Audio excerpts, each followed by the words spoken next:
खासदार संजय राऊत यांची पत्रकार परिषद पार पडली. पाहूयात ते काय म्हणालेत.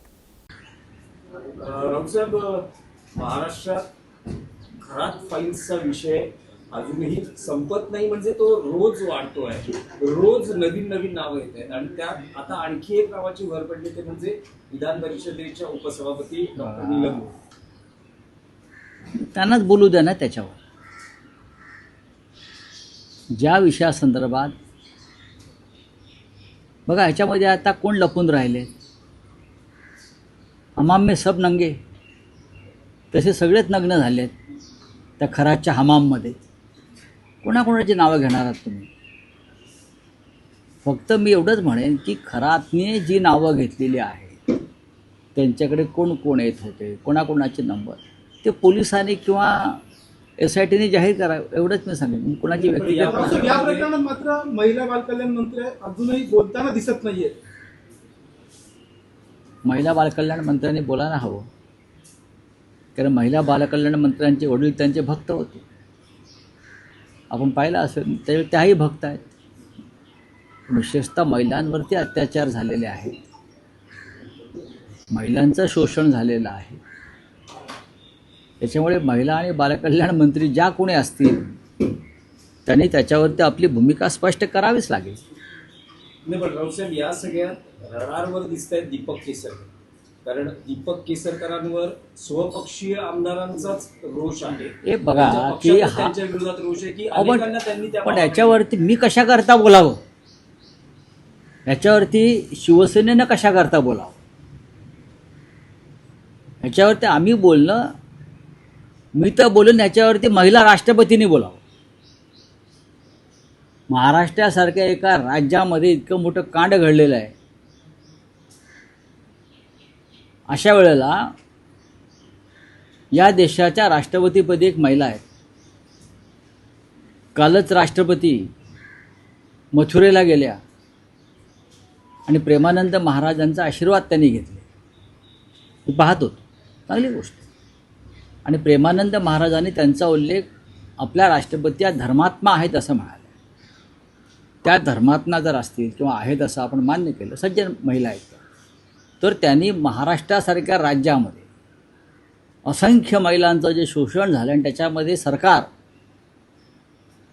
काहीतरी प्रमुख माहिती दडपते आणि अनेकांना वाचवण्याचा प्रयत्न करते, अशा वेळेला राष्ट्रपतींनी राज्यपालांना निर्देश दिले पाहिजे आणि राज्यपालाने याच्यामध्ये हस्तक्षेप केला पाहिजे या संपूर्ण प्रकरणात. एप्स्टीनला मारलं खरात सोबत होऊ शकतं असं देखील विजय वडेट्टीवार म्हणतात. विजय वडेट्टीवार बोलतात म्हणजे खरं असेल. जेफ्री एप्स्टीनला तुरुंगात मारलं हे खरं आहे आणि जगभरातल्या नेत्यांची नावं त्याच्यामध्ये होती, त्यात भारतातलेही नेते होते. ती मोठी सुपारी होती. खराच्या बाबतीमध्ये सुद्धा अनेक राजकारणी, उद्योगपती, IAS, IPS असे अनेक लोक त्याच्यामध्ये फसलेले आहेत. पण मला असं वाटतं की नाशिकचे पोलीस आयुक्त संदीप कर्णिक यांनी सुरुवातीपासून या प्रकरणात तपासाची जी दिशा पकडली आणि त्या खरात बाबाला अक्षरशः मोडून काढला. आपण बघितलं असेल मोडलेला चालताना तो. त्याच्यामुळे तुरुंगातसुद्धा, जेलमध्ये सुद्धा त्याची विशेष काळजी घेतली जाईल. तुरुंगात त्याच्यावरती हल्ला होणं किंवा त्याला मारणं हे सरकारला परवडणारं नाही आहे असं विजय वडेट्टीवार म्हणतात. म्हणजे विजय वडेट्टीवार यांच्याकडे माहिती असेल त्या संदर्भात. ते विरोधी पक्ष नेते होते, ज्येष्ठ नेते काँग्रेस पक्षाचे आहेत, त्यांच्याकडे माहिती असल्याशिवाय ते बोलणार नाही. या प्रकरणाची एकंदर व्याप्ती, या सगळ्या प्रकरणात आलेली मोठी नावं, तुम्ही उपमुख्यमंत्री एकनाथ शिंदेची चौकशी व्हावं असं देखील म्हटलं होतं. या सगळ्या गोष्टींच्या पार्श्वभूमीवरती खरातच्या सुरक्षेसंदर्भात काही उपाययोजना बघा, केल्या पाहिजेत असं वाटतं? खरात म्हणजे का राष्ट्रपती आहे का? तुम्ही जीवाला धोका असल्याचं म्हटलं. खरात म्हणजे राष्ट्रपती नाही ना. तुरुंग अधिकारी, बघा, ही तुरुंगाची जबाबदारी असते. तुरुंग व्यवस्थापन, जेल पोलीस ते बघतील. खरातच्या सुरक्षेवरती बोलण्याचा इथे संबंध काय किंवा कसाबच्या सुरक्षेवरती बोलण्याचा संबंध काय? कसाबसाठी ते स्पेशल जेल उभारला होता, कसाबसाठी ऑर्थो रोडला, आणि कसाबला फाशी दिल्यावर त्या जेलमध्ये आम्हाला ठेवलं. त्याच्यामुळे आता कसाबला फाशी झाल्यावरती त्या जेलमध्ये कोणी जाणार आहे राजकारणी तेवढंच बघा. राऊतसाहेब, तुम्ही कसाबचा उल्लेख केलात म्हणून तुमच्या पुस्तकामध्ये एक चॅप्टर आहे कसाबची बिर्याणी. मम्मा तुम्हाला काही कसाबच्या ट्रीटमेंट बद्दल त्यावर तुम्ही लिहिलेलं आहे की कशा पद्धती आता खरातवरून कसाबवरती कसे का आला? तुमच्या पुस्तकात तो चॅप्टर आहे त्या म्हणून पुस्तकासंदर्भात विशेष एकदा माझ्याशी तुम्ही चर्चा करा. मी तुम्हाला अनेक धक्कादायक गोष्टी सांगेन तुरुंगातल्या. त्याच्यावरती परवा दिल्लीमध्ये व्यासपीठावर चर्चा झाली. त्याच्यामध्ये केजरीवाल साहेब होते, आमचे कपिल सिब्बल साहेब, संजय सिंग, डेरेक ओब्रॉन, असे अनेक लोक त्याच्यात होते चर्चेला, आणि त्यांनी तुरुंगातले आपले अनुभव सांगितले. मुंबई विद्यापीठ परिसरामध्ये एक अत्यंत महत्त्वाचा विषय आहे. सध्या महाराष्ट्राच्या राजकारणात शनिवारी मध्यरात्री झालेली एक बर्थडे पार्टी चर्चेचा विषय ठरलेला. त्याचे जे फोटो बाहेर येत आहेत त्या पार्टीला आदित्य ठाकरे यांची विशेष उपस्थिती, त्या चर्चेचा संदर्भात काल माझी भूमिका आणि मत व्यक्त केलं, परत बोलणार नाही.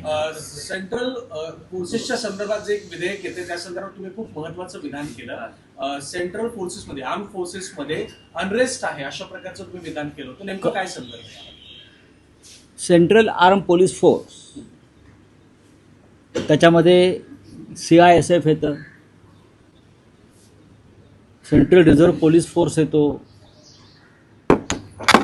Indian Tibetan border police force येतो, असे सगळे फोर्सेस येतात. आणि हे सगळे फोर्सेस आपले विमानतळं, सार्वजनिक आपले जे पब्लिक सेक्टर्स आहेत म्हणजे BARC पासून सगळं, संसद, बॉर्डर सिक्युरिटी फोर्स, सीमा सुरक्षा दल, ह्या संदर्भात एक बिल काल लोकसभेत आणि राज्यसभेत मंजूर करण्यात आलं. आम्ही त्याला विरोध केला. याचं कारण असं आहे की या सगळ्या फोर्सेसना, या सगळ्या फोर्सेसची प्रतिष्ठा धुळीस मिळवण्याचं काम केलं, आणि या सगळ्यांच्या प्रमुख म्हणून IPS अधिकाऱ्यांना आणण्याचा निर्णय झाला. याला या सगळ्या फोर्सेसचा विरोध आहे.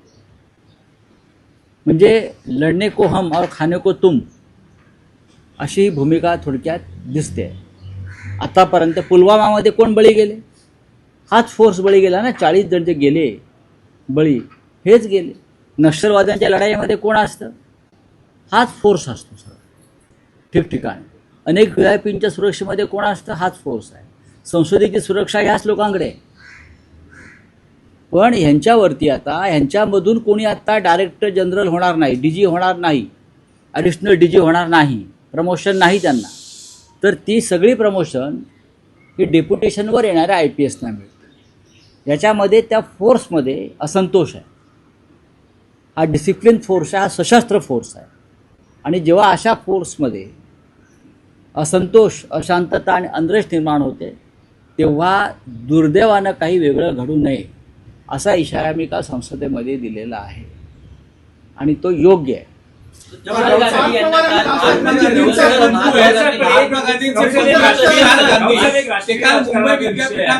की अमेरिकेची जनता ही ट्रम्प यांच्या विरोधात रस्त्यावर उतरलेली आहे.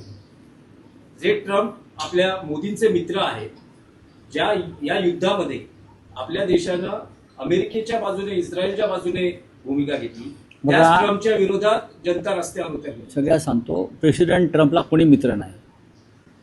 प्रेसिडेंट ट्रम्पने सगळे गुलाम नेमलेले, मांडलिक. प्रेसिडेंट ट्रम्पला कोणीही मित्र नाही. प्रेसिडेंट ट्रम्प गुलामांना नियुक्त करतो अनेक देशांमध्ये. अमेरिकेची जनता रस्त्यावर उतरली असेल तर त्या जनतेचं अभिनंदन केलं पाहिजे, त्यांच्या साहसाबद्दल, त्यांच्या धाडसाबद्दल, त्यांच्या मर्दानगीबद्दल.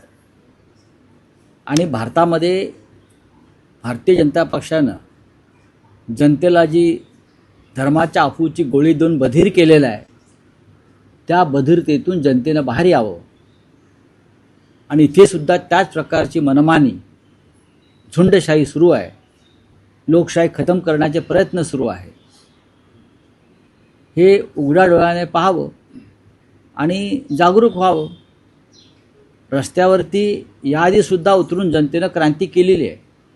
मग स्वातंत्र्य चळवळ असेल, महाराष्ट्रातला संयुक्त महाराष्ट्राचा लढा असेल, जयप्रकाश नारायण यांच्या नेतृत्वाखालची दुसऱ्या स्वातंत्र्याची लढाई असेल, आणीबाणीच्या काळात उतरले आहे. पण गेल्या 10 वर्षामध्ये जनतेला नामर्द करण्याचं काम भाजपनं आणि त्यांच्या नेतृत्वानं केलेलं आहे, शंड केलेलं आहे. चला, थँक्यू.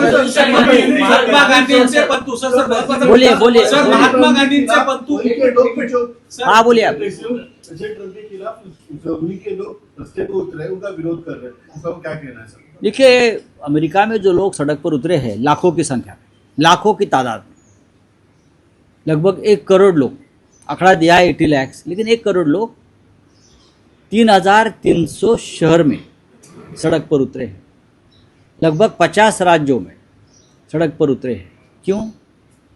ये जो तानाशाही चल रही है ना प्रेसिडेंट ट्रम्प की, तानाशाही, डिक्टेटरशिप, अथॉरिटियन शासन, उसके खिलाफ स्वतंत्रता चाहिए, लोगों को फ्रीडम चाहिए उनसे, प्रेसिडेंट ट्रम्प से, जो युद्ध कर रहा है ईरान से, कभी उससे जनता नाखुश है, असंतुष्ट है. और डेमोक्रेसी बचाने के लिए नो किंग, प्रेसिडेंट ट्रम्प तुम राजा नहीं हो अमेरिका के, no king and regime change की घोषणा करके जनता उतरी है. उसका स्वागत करना चाहिए. साहस है, हिम्मत है वहाँ की जनता में डेमोक्रेसी बचाने की. भारत की जनता को जिस तरह से धर्म की अफवाह की गोली देकर सुलाया है मोदी और उनके लोगों ने, अगर ये जनता जागेगी तो उनको पता चलेगा बाहर क्या चल रहा है. सर